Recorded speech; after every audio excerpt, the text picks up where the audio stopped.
Grinders. Welcome to RotoGrinders Today. I'm Jordan Cooper, a.k.a. BlenderHD, BlenderHD.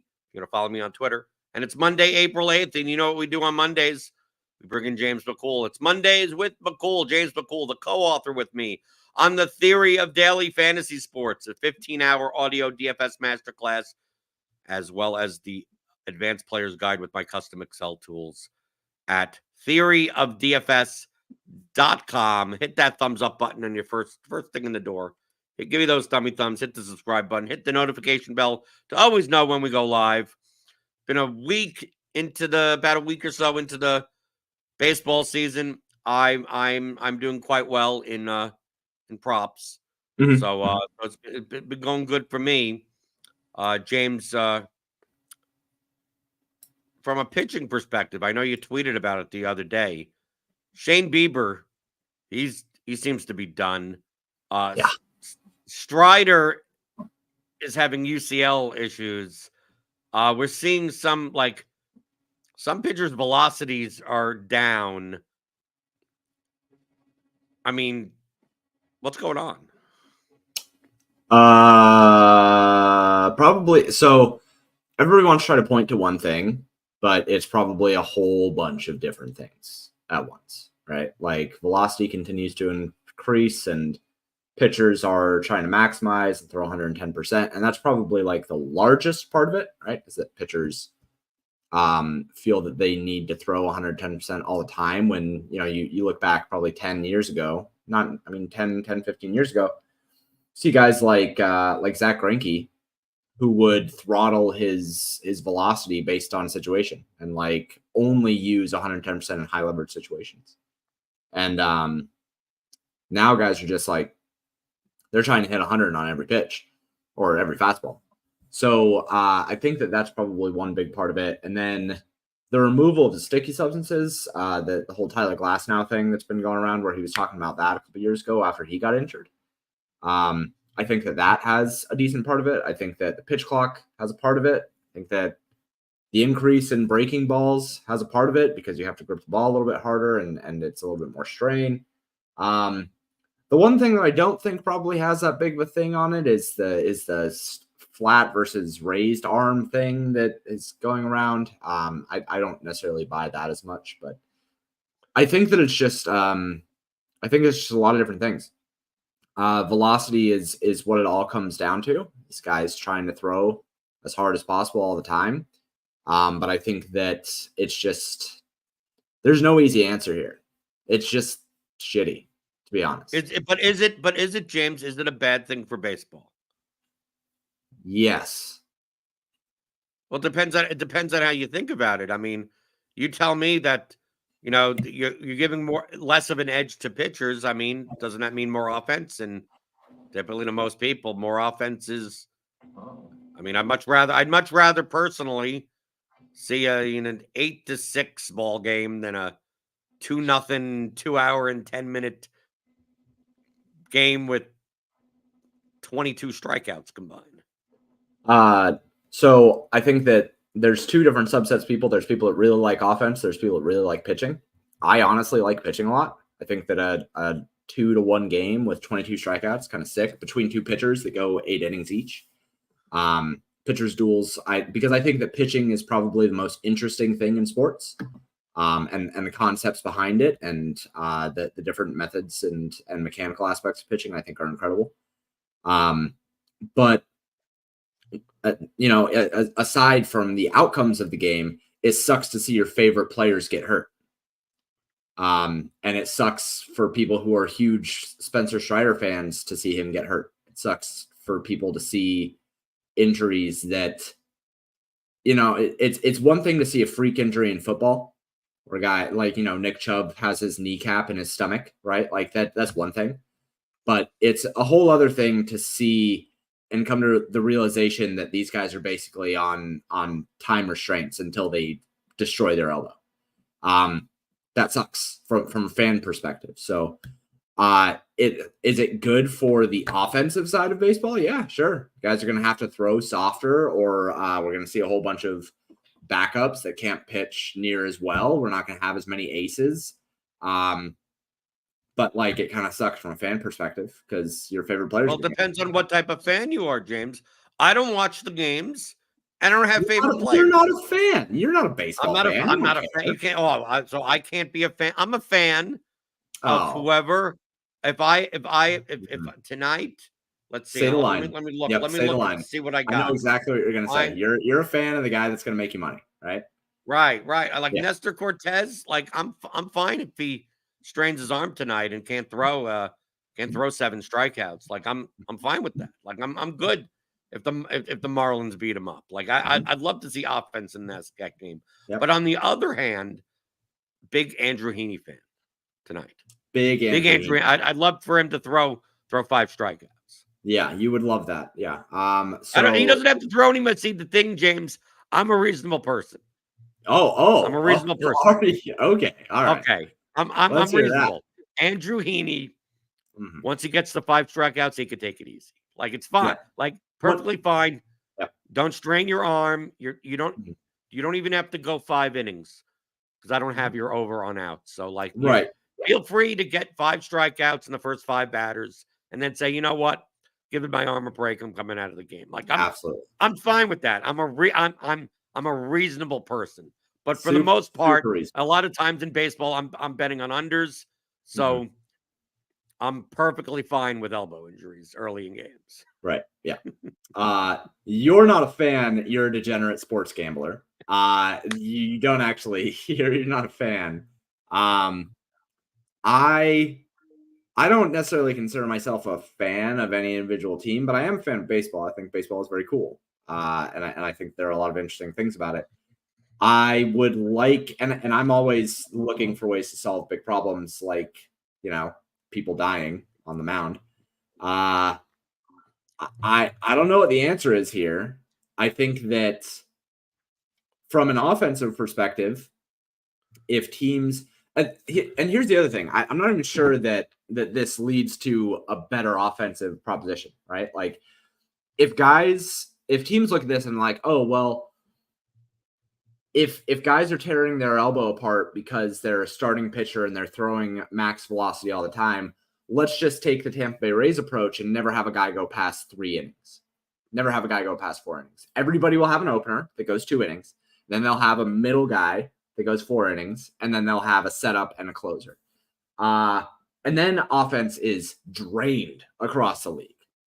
Then it doesn't even lead to an offensive explosion. Then it just leads to there is no favorite starting pitcher. Nobody ever hits 200 strikeouts ever again. Nobody ever hits a full innings pitched like we see. You also see with batters, you're going to rarely see batters face a pitcher more than once in a game. Right. Yeah. So then you're going to have less offense because they have to get used to facing, probably 5-6 pitchers in any given game. So that's not even good for the offensive side of baseball, and it's bad for the pitching side of baseball because then you don't even get to see your favorite pitchers pitch all that much. So who has your favorite pitcher? What? Who's your favorite pitcher? If you're like, I'm going to go out and see someone pitch, who's it going to be? If I could go see anybody at this point, man, I don't know. At this point, it was Clayton. Exactly. So what does it matter? Well, you can't even name like. Oh, hold on. It's because there are a lot of pitchers that I'd like to see. I would have said Clayton Kershaw 3 years ago. Now it would have been Spencer Strider, but then he got injured. Probably at this point, Jordan Hicks, because I think he has some of the coolest stuff in the league as a starter. But how close? What price will you pay to sit? Because if you're sitting I've been to tons of baseball games. Yeah. If you're sitting in the 300s, I mean, what are you watching? You're watching a pit. Sure. Oh, that was a great slider. How the hell can you tell from God knows how? I'm not sitting in the 300s, bro. If I'm going to a game behind the plate, VIP section. Yeah, probably somewhere around there. Pay a couple $100. Who pays that much to go to see a baseball game? I do once a year if I go. Okay. But I live in Nashville and they don't even have a team here right now. So what do you want? AAA team. You could go see a triple minor league. You want me to go see a AAA team? You want me to go see a AAA team? Who's my favorite pitcher in AAA, Jordan? Oh yeah, that's right. We don't know. Who's your favorite pitcher in AAA? I don't know. Nobody knows. Nashville. Nobody knows who plays. What is the minor league baseball? Who are they affiliate for? Are they for the Brewers? So you could go see a rehab start or something. You want me to go see a rehab start? Okay. All right. Well, I mean, you'll always get a. I mean, if someone's coming back from the IL, throwing 4 innings for Nashville, Brandon Woodruff or whoever on the Brewers or something, you could go see them. I guess I could. But the more important thing about all of this, yeah, because it is we're on RotoGrinders today. We're talking about all things daily fantasy, props and pick'em. Do you think this changed? I mean, from a projection standpoint, because obviously you deal with models. I know Cardi has always said that velocity normalizes very quickly. Yeah, it does. Right? It's very easy to tell that if something is off, good or bad,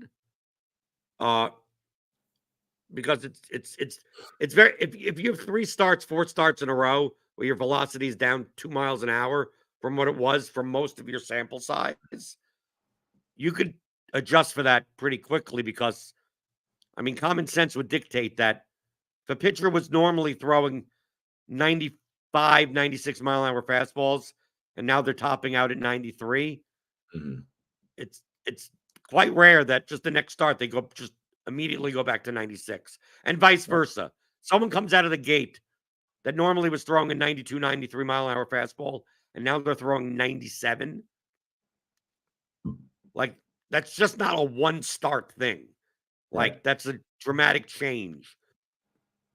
So is there anything, especially when you like dealing with the smaller sample sizes, how are you adjusting for some of these pitchers' velocity changes? The short answer right now is I don't think that I am yet. I prefer to have 2 weeks of data before I start dealing with that kind of stuff. But I always go in and I look and I'll do pitching notes each day for a handful of different pitchers that are worth noting. And fastball velocity and looking at velocity over time and that kind of stuff, that's really, really important. If you see that a guy has had even a 1 mile per hour tick up, that can lead to some pretty dramatic changes in the way their mechanical approach is different this year, right? So especially early in the year, I think that it's really important to look at velocity differences. You hear guys.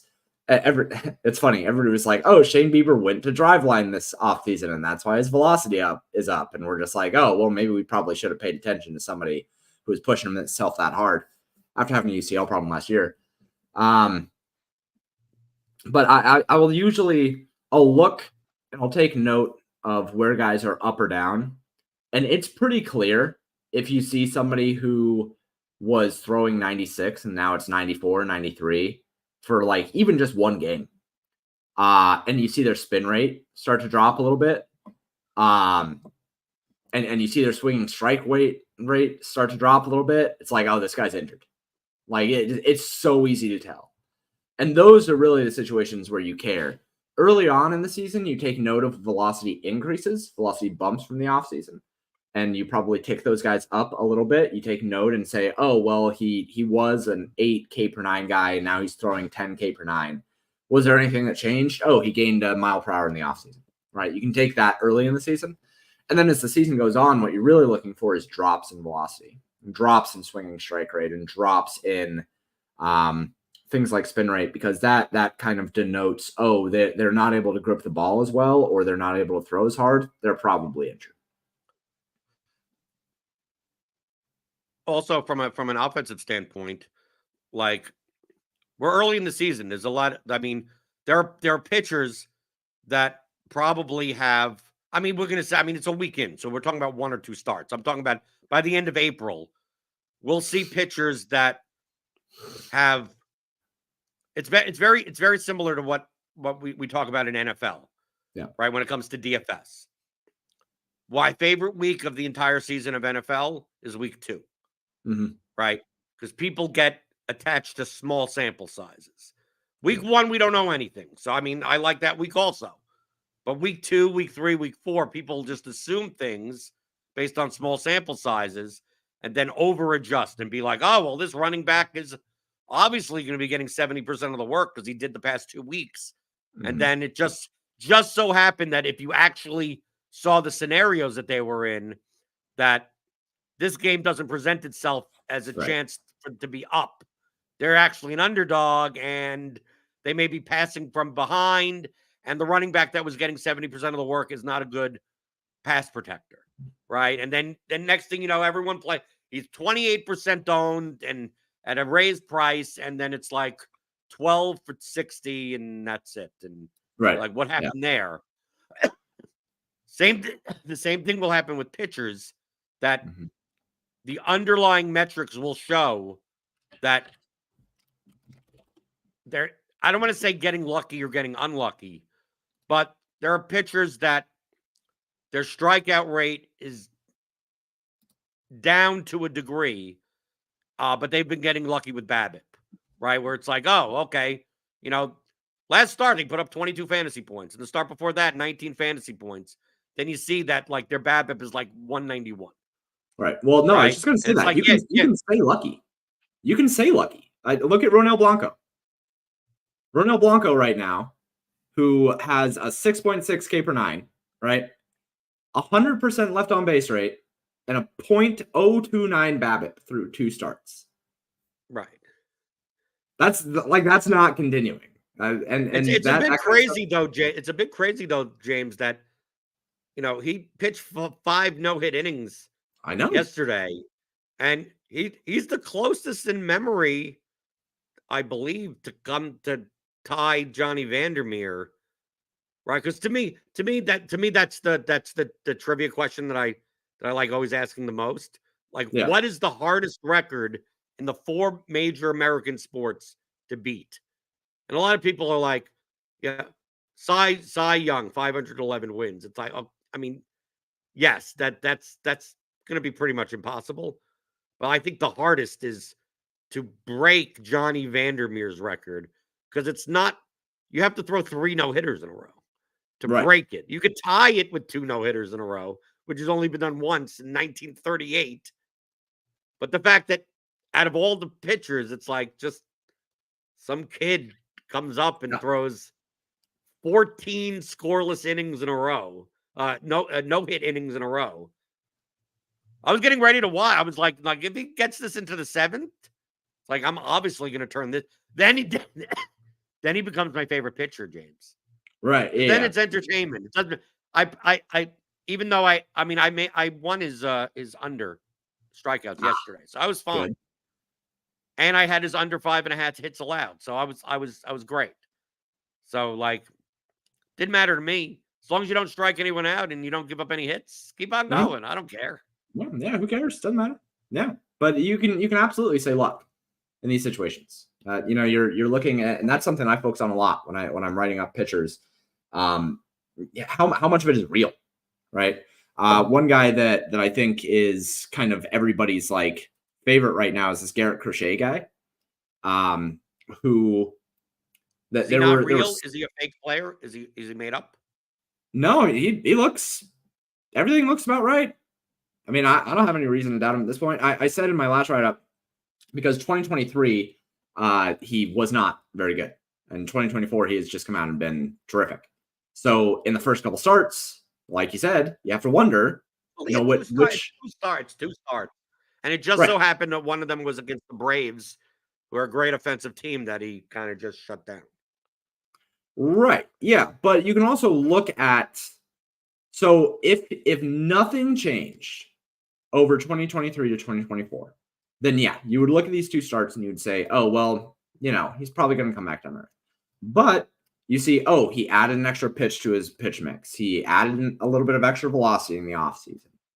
Mechanically, he's doing more in terms of getting swinging strike rates and getting more chases outside of the zone. Like, you can see when you research pitchers a little bit deeper, and that's where people like me come in, that his underlying metrics are not the same as they were in 2023. And that he's just a better pitcher right now. And it would be one thing if he had like an 0.29 BABIP, right? And he had a 22% ground ball rate or something, and an 0.29 BABIP and a 0% home run fly ball rate, and his xFIP was like 6 and his ERA was 1. That's like very clearly that guy is going to get blown up here pretty soon. But somebody like Garrett Crochet, 209 BABIP is low, but it's not completely out of the range of outcomes that we would expect through 2 starts. And his xFIP is 2.52. His ERA is 2. Like, good strikeout rate, has always been a good strikeout guy. And he added a cutter and he added some velocity. So it's like, is he going to continue to be a 2.0 ERA guy? Probably not. Probably jumps up in the 2.5 to 3 range. But like, he looks good. He passes all of the metric tests. So even through 2 starts, while you can't definitively say this is what this guy is going to be, I think that you can definitively say this guy has made improvements that are showing into the first 2 starts of the year. And I think that stuff really matters. Do you think do you think there's anyone on the other side of the spectrum that through 2 starts has not performed well, that their underlying metrics actually they've been getting unlucky? Yeah, just from a glance, like Luis Castillo, it's probably, he has a 6.75 ERA, but a 3.25 xFIP. And a lot of that comes from 424 BABIP. That is just like, that's about 110 points. They're not going to obviously be sustainable at that rate. No. Right. Yeah. So that's really, really high. And then you look at some other guys that have really low left on base rates as well on top of that, or really high home run rates. I'm not going to say Patrick Corbin, even though he kind of passes those things, but like Aaron Nola is kind of another one. If you believe that Aaron Nola can no longer throw strikeouts, then this is probably what he is now, right? He's probably not very good, but his strikeout rates are depressed. He's only about 6.3 K per 9, 344 BABIP. That's a little bit high, 52% ground ball rate with a 28% home run with fly ball rate. Like those things, the home run per fly ball rate will come down to around 16 to 18%. With a high ground ball rate, that means less home runs. The left on base rate is going to come back up. The BABIP is going to come back down. He's going to get more strikeouts. So that's somebody that I wouldn't worry about. Luis Castillo, I wouldn't worry about. And then you see some other guys that probably just like are not looking that good from that perspective. Even with a high BABIP, somebody like DL Hall, he has a 394 BABIP, but his xFIP is 5.34, which is worse than his ERA. So even with a high BABIP, like DL Hall is somebody who you don't expect to get that much better because the other underlying metrics are just that much worse. So that's kind of the things that I like to look at. I do like to look a lot at luck stats like BABIP, fly ball, or BABIP, left on base rate, and home run per fly ball rate. Those are the 3 luck stats. But you have to use them in context of what else is going on with the pitcher. You can't just use those by themselves. Do you know the good thing with you about DL Hall, though? What is that? That if he has a rehab start, you can go see him pitch. That's true. Yeah, if he ends up getting injured, then I can go see him in the AAA affiliate. That's right. Right. There you go. I mean, perfect. Yeah. And Alex, 209 isn't sustainable, but fly ball pitchers also have lower BABIPs. That is correct. Over at Paydirt, I have a stat called True Average, which takes into account fly ball rates. And fly ball rates do lead to lower BABIPs simply because if it's a fly ball, then it's going to have, like if you think of a ground ball, then the batting average on a ground ball is going to typically be higher than that on a fly ball, because a fly ball is just going to be caught in the outfield a whole bunch, whereas a ground ball can skip out into the infield or into the outfield or whatever. So yes, 209 isn't sustainable, but I think that with fly ball pitchers, extreme fly ball pitchers, typically you normalize somewhere in the like 280 to 310 range, whereas with ground ball guys, you're somewhere in like the 350 to 360 range. So there's like 50. Before we get out of here, I want to show you an unintentionally funny thing that I saw on Twitter. Love that. Related to betting. So, I mean, someone tweeted, I found it, I mean, someone in some Discord or whatever. It's this from a TV screen cap that shows the ESPN bet money line of the Astros Rangers game as minus 800 plus 475, while ESPN Analytics also has the overlay of their win probability, and the numbers are different. And the numbers are obviously Yeah. Yeah. Painfully wrong. That But is it's not painfully. I mean, if you looked at this, you'd be like, well, win probability of 21% is about like plus 475 is around like 17%. yeah. So Just about. basically, if you just went off ESPN analytics based on what they show you on the screen, you should bet on the Rangers plus 475 because the 79% win probability is like what, minus 350, minus 37. I mean, something over there, and it's like they're literally like this is what ESPN analytics thinks, and this is what our sports book is offering you Right. odds wise, and it makes either one of them look bad to the casual person. It makes one of them look bad or the other one look bad that you're To the casual offering. person, they don't know. The casual person can't look at that and know that that's wrong. I just Because 99% of casual people can't convert American odds into right. implied probabilities. They don't know, so it doesn't make either side look bad. They look at that and they're just like, oh man, well, negative 800, that's a really good favorite. Yeah, like 79%, that's a really good favorite. Well, they don't know, but I just plugged it in. Negative 800 is 88.89%, right, and plus 475 is 17.39%. Right. So that means they're telling you that means what you should be doing is watching the broadcast, and you could see the arbitrage, you see the opportunities, and be like, well, ESPN Analytics says that the Rangers at plus 475 are a good bet, and you start hammering. Better bet. Yep. Go ahead. Go ahead and take it. Trust in ESPN Analytics. Which I don't. Right. But that's why, James, I found it funny because people will look at this and not realize that American odds are probabilities, and then also look at it and go, it doesn't make any sense because the numbers don't even align. No, and like you can see they're taking 7% off of that. Now it's 6% hold. Well, no, it's 6% hold, but it's a 7% difference 9% difference in ESPN analytics versus what they are offering on the book. That's what I'm saying, because it was 88 on the Astros at least. Yes.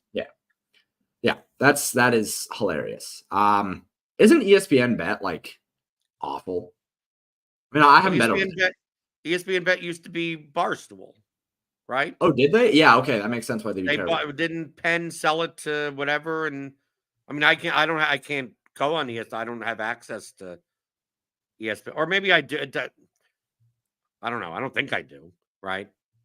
Circa just opened here. Finally in Kentucky. Is Circa going to offer you pick six? No, Circa's not going to offer pick six. I haven't signed up yet. Obviously, there's going to be like no bonus offer or whatever the hell. The only thing that I didn't realize is that Circa's mobile only. Oh, there's no unless someone could tell me. As far as I can tell from everything that I'm clicking on, that I can only use the app. There's no desktop version of Circa, which I mean it's not the worst thing in the world, but I do most of my stuff on desktop. Yeah. But I also don't expect that I'll be taking many things at Circa anyway. Even though they are offering strikeout props and home run and some 2-hitter props or something like that. I'm not exactly sure. Is Circa retail or do they make their own lines? No, Circa's a market maker. They make their own lines. Yeah. So you don't want to take action over there anyway. Well, depends. I'm betting bottom up from the bat. So like, yeah, no, I their get numbers off, and they have the best number in market. I'm just going to take it. Yeah, no, I get that. I was agreeing with you that you likely will not be taking too much action on Circa. They're just right. But the thing is about Circa is that if I want to get action, I don't have to care about my like account health. Right. It's like if I want to take a $500 home run prop or a $500 K limit or something, that I could go if Circa's number is the best, I could put 500 and not be like, well, if you beat us up too much, we're just gonna No, You know, bye-bye. they're not going to kill you out. No, Right. absolutely not. But I just don't expect. I mean, based on, I mean, I've been doing this in baseball for a while. I don't expect them to almost ever have the best number. No, they are. That's why I asked if they're a retailer or market maker, because typically retailers are going to have those lagged lines. And that's why FanDuel is so exploitable. And Circa, and if you were to bet in Vegas, right? Was it MGM that was a market maker too? No, MGM's awful. Okay, yeah, that's what I thought. MGM's where you go. That's where you're making your bets. Right. The thing about Circa, the thing that I think people need to realize though, is that $500 limits are still very low. Yeah. So even though, like, if Circa puts up a number, like if the CSK prop up at Circa, that is whatever, like that's not efficient. $500 limit markets are not efficient markets. No. So I think I would posit, James, that FanDuel's closing line is more efficient than Circa's for K props. But Circa's opener is going to be sharper than FanDuel's opener. Like, Circa's opener is going to be maybe the sharpest in market, like the worst price in one of the worst prices in market for obviously the side that you're betting on. Because I'm not saying that it has the worst price. It's just if you know, the projections say that I should be taking under 5.5 strikeouts at, minus 115. I don't care that, the over is plus 105 there. Yeah, and that's the best in market. That's a negative EV bit anyway, even if it is the best number in market, the best price in market. So I typically the way that it feels like, at least in the first week, like I haven't looked at Circa yet. That's why I'm hypothesizing that in general, I mean, I'm making a very blanket statement that if your props, I mean, not a weekend, but over a decent enough sample, if your ROI is not as high or you're negative in some places, I would suspect, assuming that you have access to a lot of books, to the main ones, that you're winning the most money ROI wise on early FanDuel, but losing on late FanDuel. So from an actionability standpoint, if you're betting on stuff that the starting lineup didn't change or anything like that, like no big information changes, that if you're betting on FanDuel in the afternoon, you're probably getting the worst of it compared to other books. Yet if you're betting early, what? Just because the action it's coming out. No, because I think FanDuel takes more liquidity, on props than any other book. I for the most part, that they're much more likely. I mean, it's so obvious. I mean, I see it in my dashboard that I'll take overnights, because I always take overnights, and a lot of times I'm taking FanDuel overnights. Yeah, right. So my overnight action is typically a bit spread out, but a lot of FanDuel, maybe half of it is FanDuel.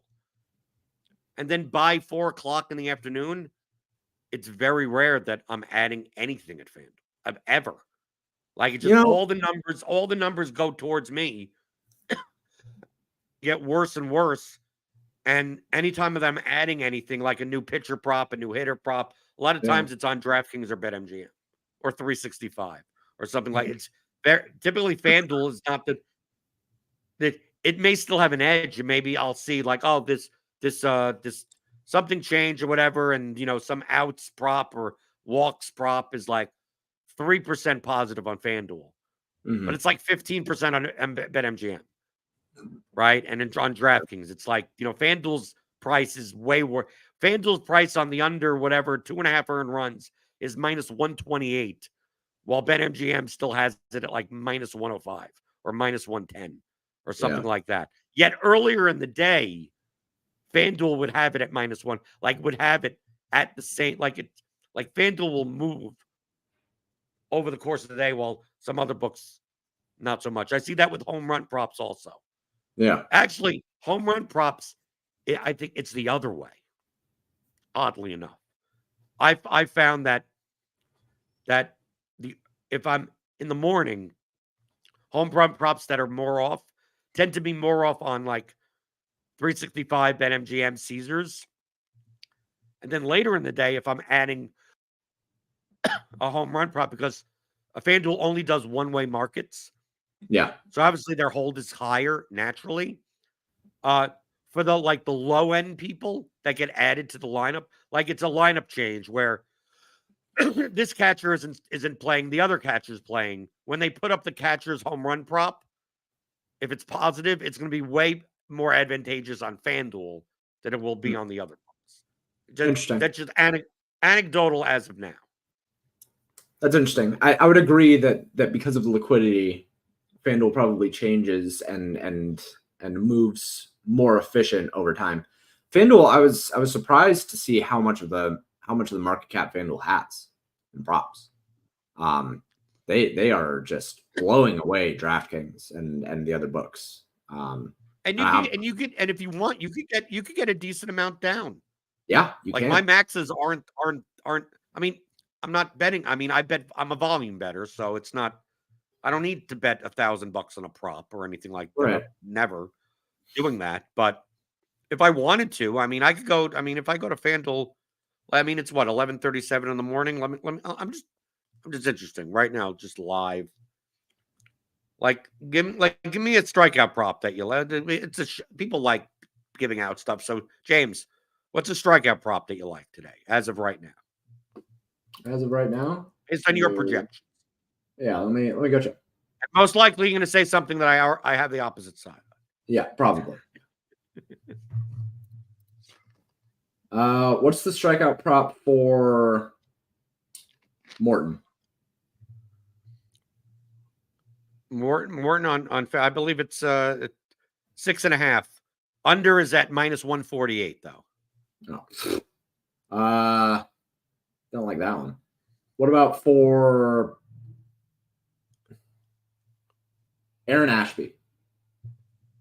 Ashby, it's 5.5. Under minus 132. But this is James. That do you have the Ashby? So you have the Ashby under, right? No, I have 5.28 for Ashby. I mean, I'm right on the line. Yeah, minus 132 is no good for that. But what if I told you that I got that at like minus 105? Yeah, it's way better.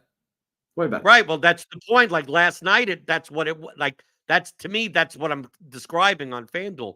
So like, even if I wanted to take the Ashby under at 132, like if I just type in a bunch of numbers, yeah, my max wager is about a little over $400. Yeah. I mean, that's still like as a volume better, who cares? You don't need to put $400 on that prop. Right. No, I don't. But I'm just saying that like I'm not. And that's still like later good. in the day. That sometimes later in the day, like I'll see like Jose like I have Jose Barrios' under on strikeouts. What's his prop? Right now it's under 6.5 minus 156. Yeah, I guarantee you I got that at a way better. I'm checking right now. It's so hard to remember. I just bang out a lot of stuff. So yeah, I know I have his under. What price do I have it at? Yeah, I have it at minus 128. Oh yeah. Because I have 5.51 at 128. We're cooking there. It's at under. It's now the under 6.5 is at minus 156.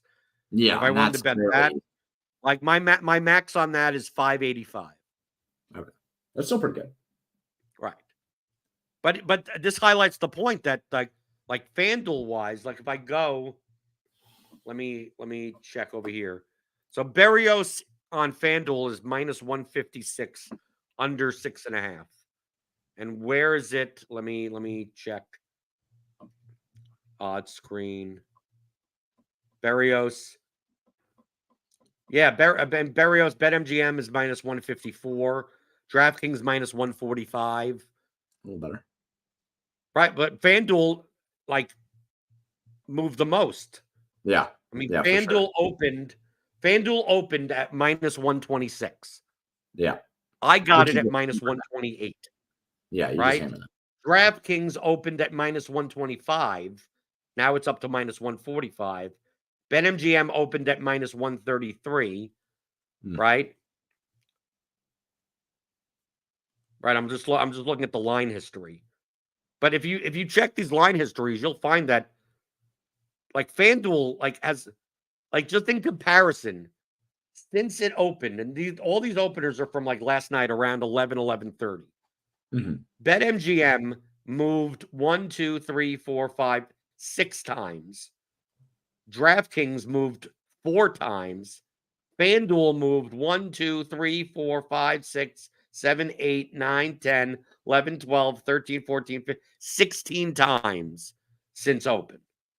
Now, some of them are incremental. Some of them go back and forth.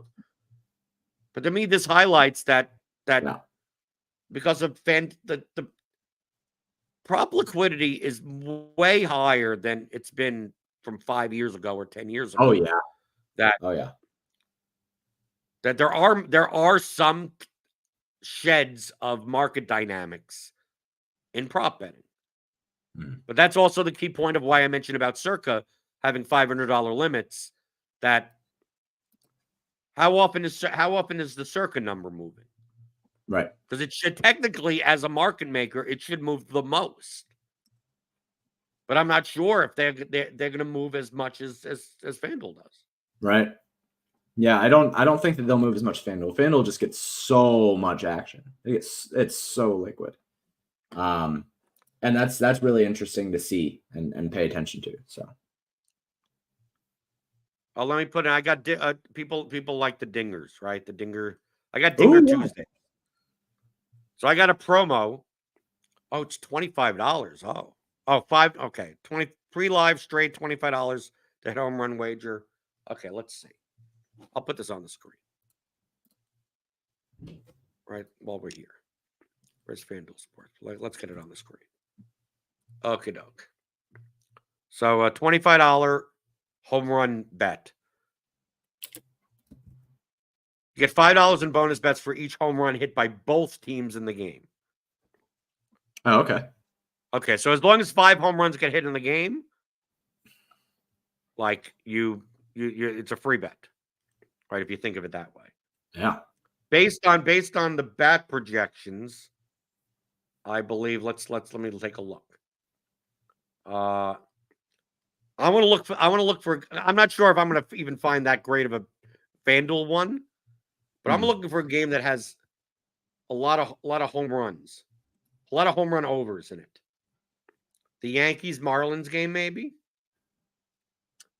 Yankees Marlins. I have a lot of Milwaukee. You have a lot of Milwaukee. Yeah. Where the Brewers. Where's the Brewers? Brewers Reds. Nope, nope, not according to the bat. I'm going by the prices of the props. Yeah. Obviously, if the prices are bad, then you can still show that. But let me take a look. Tigers, Pirates, Yankees, Mariners, Blue Jays. No, I got Vlad there. Oh, the Mets, Braves. What do you have for the Mets, Braves? Braves, yeah, against Julio Teheran. I mean, Braves might hit 5 home runs by themselves. Right. Well, there you go. Okay, we found it. So what's the best price? Where are the Braves? Yeah, against Teheran. I mean, are we just going with the obvious Matt Olson one? Yeah, I mean that's my top home run lefties versus Teheran, right? But let's see what the price is. Right. Typically, I don't even go to the screen. Typically, I just search. I've got Albies as the second best odds. Right. So according to the bat, Olsen at plus 300 is okay. A couple of percentage. Ronald Acuna at what is his plus 375 would be better elsewhere. Acuna's plus 360. I mean, we're talking about a nibble. Austin Riley plus 400. What do you want? I mean, they're all according to the bat, they're all positive. It depends on. I mean, let me just be transparent. I already have all of the home run props in on whatever site that they're right. So, like, I've already gotten Matt Olson at plus 310.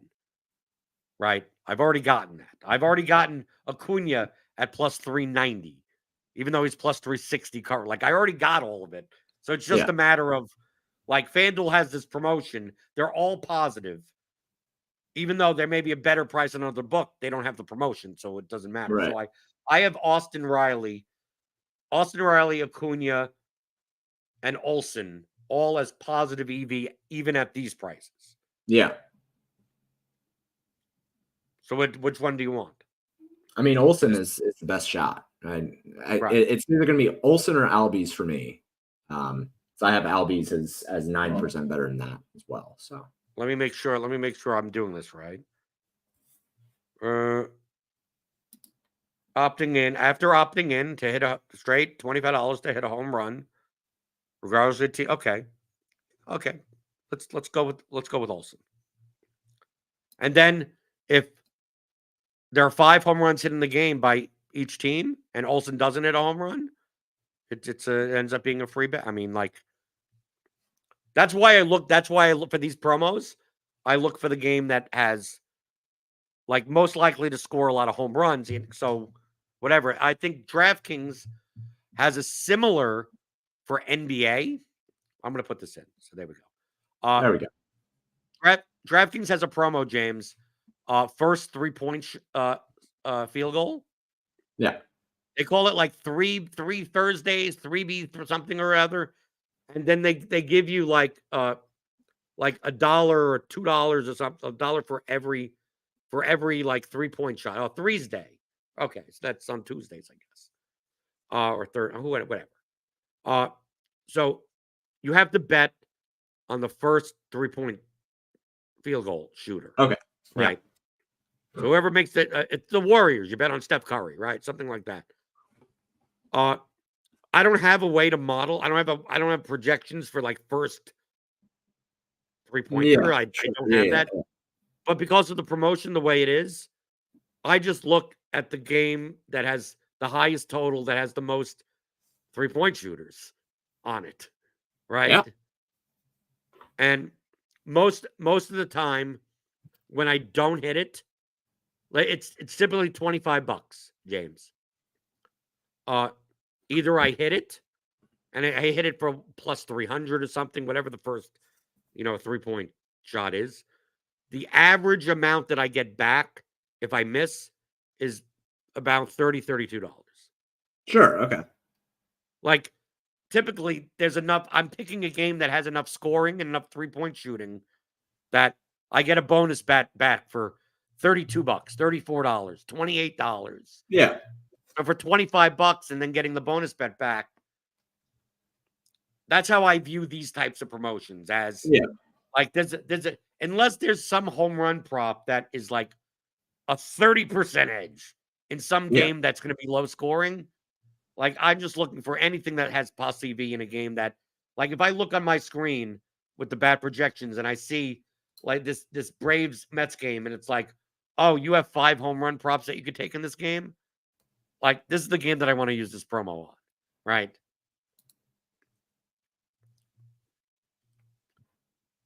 Isn't this fun? I didn't make it too mathematical, right? No. No. I mean, if you're spotting out basically free EV out there, then you should maximize it. I think that promo hunting is one of the best things you can do. That's better, if not the best thing that you can do. Like, it's that, and then it's basically bankroll management. And then the rest is just like bet the things that are good, and then just plus go. EV. And projections here you can use. Frankly, this is why a lot of people don't like sports betting as much as they like DFS, because it's just like, oh, well, just gonna press a couple buttons and then just go on with my day. And some people don't like that. Yeah, but you could do that in dude. I do that in DFS. And a lot of people don't do that in DFS. A lot of people, we've had conversations about skill expression before. But people find sports betting boring because it is literally just you just take your projections and it's like optimizing, and it's the same reason why people like outthink optimizers, right? Is that they're just like, oh yeah, well the optimizer says this, but I am a very smart person and I will do this instead, and then they lose money. Sometimes the smartest thing is to do the least. Yeah, no, I know. I'm with you. Last question before we get out of here. Mm-hmm. You got your Eclipse glasses? I don't. No, I don't think you're that down where you are in Clarksville. I mean, Louisville here, we're gonna have 98% coverage. Yeah, I So don't. We're close enough to the totality. I asked Margaret what time the eclipse was, and neither one of us know. It should be by you in like maybe an hour or so. Oh, it's early. Probably like for you, like 1:30, maybe 1:30. Well, maybe I should. I mean, it'll start getting dark, James. That's what'll happen. You'll go like, why is it such a overcast day? It's like, well, the sun's kind of missing. I don't pay attention to things like that, man. There are people that literally travel to go see this thing and like get in the path of totality. Just they get on a plane. Here's what they do. They look on the calendar and they say, guys, there's going to be an eclipse. They get on their Facebook page and they go to their favorite group of people that they know on Facebook. And I say, guys, there's going to be a total eclipse on this day. And then all of those people spend $587 to get plane tickets to go to Little Rock, Arkansas, to go be in the path of totality and sit there. And then all of a sudden, they spent $580 and dedicated a day of their lives and travel for it to be dark for a second. That's it. How many miles? What length of time? How many miles would you travel to see the totality of an eclipse? Brother, I'm not sure I would leave my house. I'm not sure I would go out of my office. So I can't see it out of my window. Which is longer? Let me frame it a different way. Mm-hmm. A plus or minus the number of miles that you travel. Okay. Would you travel more to see the totality of the eclipse, or DL Hall pitch? No. I just wouldn't. I guess if DL Hall had a rehab start in my backyard, I would do that. I'd watch out my window. I thought you would say if DL Hall had a rehab start in your backyard, you still won't go out and watch. No, I'd watch. I wouldn't. I can only see the left side of my backyard from this window. So if he was pitching on the right side, would have to think about it a little bit. Maybe I'd go make some hot pockets and watch him from the back door. But I'm probably not moving that much more than that. And the totality of the eclipse, the answer is really, does Margaret want to go do this? Because if Margaret wants to go do this, we're going to do it. But if it's my choice, I have code work to do. I'd rather do. I'd rather just at least you get being a married man. That is how it goes. Yeah, the answer is, does Margaret want to do it? If Margaret wants to go see DL Hall pitch in Memphis, make a day trip. We can do that. If it's up to me, though, backyard, left side of my backyard specifically, so I don't have to get up for my share. So you got to make sure you ask her if she wants to see DL Harb's rehab start, so you can plan it out. Yeah, no, absolutely. That way I can then spend some amount of my life driving to Memphis. Nashville. They're in Nashville. Are they in Nashville? Memphis is a different team. Oh, okay. Yeah, I like Nashville. I could go to Nashville, I guess. Nashville Sounds? Is that the team, the Sounds? Yeah. Huh. That makes sense, I guess. Does Clarksville have a minor league team? I very much doubt it. You say that so Clarksville, Tennessee minor league baseball. No, they were a team. The Clarksville Colts. Yeah. They played in the Class D Kentucky, Illinois, Tennessee League, the Kitty League. I was going to say 1949. Are we talking like negative A ball here? Like these guys don't have Class arms? D, they went the Class D league. Yeah, okay. So we're not even into the B leagues. We're all the way in the D leagues. I like Clarksville. I think that Clarksville is a fine town. You remember when I was moving out here and you were talking a whole bunch of shit about Clarksville? Clarksville's not that bad. It's pretty out here and the weather is pretty nice. The only issue with Clarksville is I swear to God, everyone is driving with their eyes closed and one hand behind their back. There's not a single good driver out here. The longer that I stay here, the worse a driver I'm becoming. If I stay here for multiple years, I won't know how to drive anymore. Well, I guess that's the reason why you don't want to leave your house to go see DL Hall pitch. Absolutely. James, paydirt_DFS on Twitter, and people go to paydirtdfs.com, right? Yeah. I'm going to have game logs up for baseball here in the next day or two. So if you are into game logs, then come check those out. Outside of that, also starting up a newsletter over at Paydirt. You don't have to be sub to have it. I just want to talk about some things and say some words and get into a little bit more content creation. But mostly you can find me shitposting over on Twitter at paydirt_DFS. Hit that thumbs up button on your way out the door. You know how much I like the thumb. Subscribe if you're new here. Hit the notification bell to know when we go live. We got Grinders live later today. Baseball. We got no basketball today, right? Thank God. But two NHL games. Tomorrow, Tim will be on. We're talking about the NHL slate. Obviously, hit the thumbs up button, hit the comment button. If you have any questions about daily fantasy props, pick them, anything, post them in the comments, send them in, join RotoGrinders, especially in the Discord, rotogrinders.com/Discord. That is free. Or click on the link in the description. We're running a special 6 months of combo premium here at RotoGrinders, $250 off. So if you want to use the same projections, the same ownership, the same tools, the same data, everything that I use for daily fantasy props and pick 'em, go sign up there with the link below. I'll see you tomorrow for another day of RotoGrinders Today.